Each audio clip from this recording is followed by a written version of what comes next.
Pessoal, hoje eu vou falar para vocês sobre um espectrógrafo de projeção, tá? A grande vantagem de você utilizar um espectrógrafo de projeção é que você pode mostrar um espectro para uma plateia grande, tá certo? Como eu vou mostrar para vocês. Os detalhes de construção, a parte histórica de espectro, composição de luz, tá certo? Ela está descrito nesse artigo aqui, tá certo? Que você pode baixar. Esse artigo foi publicado na Química Nova. Como é que é construído esse nosso espectrógrafo? É o seguinte, nós pegamos um antigo retroprojetor, tá certo? Construímos uma fenda, tá certo?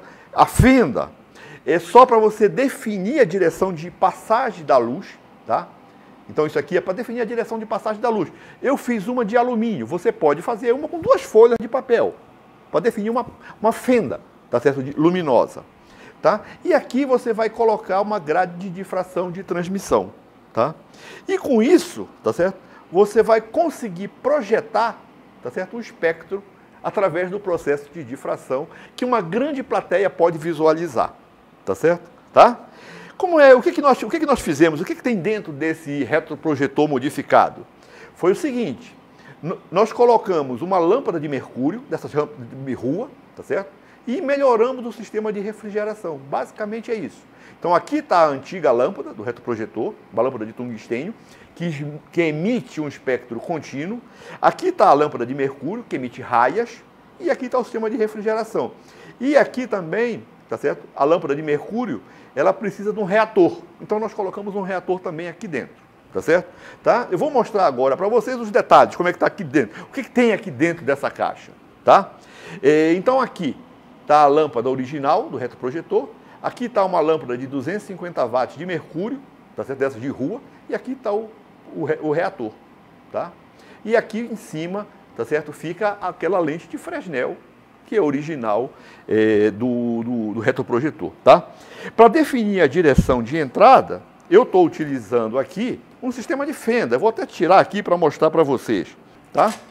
Então isso aqui é isso aqui, ó, tá? Mas você pode colocar 2 folhas de papel, tá? Então tá aqui, vou voltar aqui a minha montagem, tá? Então voltei aqui, tá? Ao sistema de fenda aqui no retroprojetor, tá? Vamos ver o que a gente consegue observar. Quando eu for para a lâmpada de tungstênio, nós sabemos que ela possui um espectro contínuo. Então você vai conseguir projetar um espectro e observar desde a região do azul até o vermelho, tá certo? Se você mede essa distância, y, aqui, e mede a distância, tá certo, do retroprojetor ao anteparo, você consegue calcular o seno θ. Como você sabe a característica da grade, e você sabe que você está observando a primeira ordem de difração, m é igual a 1, você consegue calcular o comprimento de onda. Então, a primeira coisa que você pode fazer é ver qual é a cor mais azulada que o seu olho é sensível.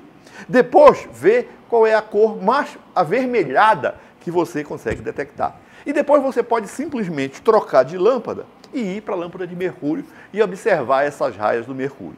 Tá legal? Então agora, tá? Eu vou mostrar para vocês isso, tá?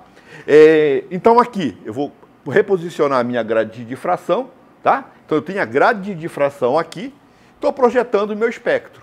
Isso aqui é a difração de ordem 0 e aqui é a difração de primeira ordem, tá certo? Então eu começo a enxergar aqui, o meu olho funciona aqui e depois ele para de funcionar aqui, tá? Está mais ou menos perto de 700 nanômetros, tá? Uma coisa que eu posso fazer é trocar essa grade. Eu tenho uma grade que, essa grade aqui, ela é uma grade de 600 linhas por milímetro. Eu posso trocar por uma grade de 300 linhas por milímetro, tá?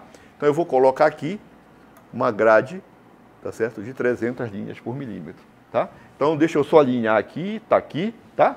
Então, difração de ordem 0, difração de primeira ordem, difração de segunda ordem. O espectro vai se reproduzindo, tá certo?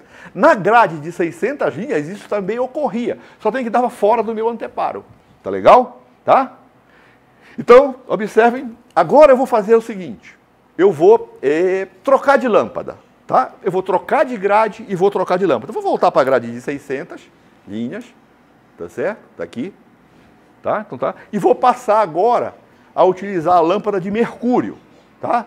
Então, aqui está a lâmpada de mercúrio, a minha grade está torta, eu vou acertar aqui, ó, tá? Então, difração de ordem 0, difração de primeira ordem das raias do mercúrio, tá certo?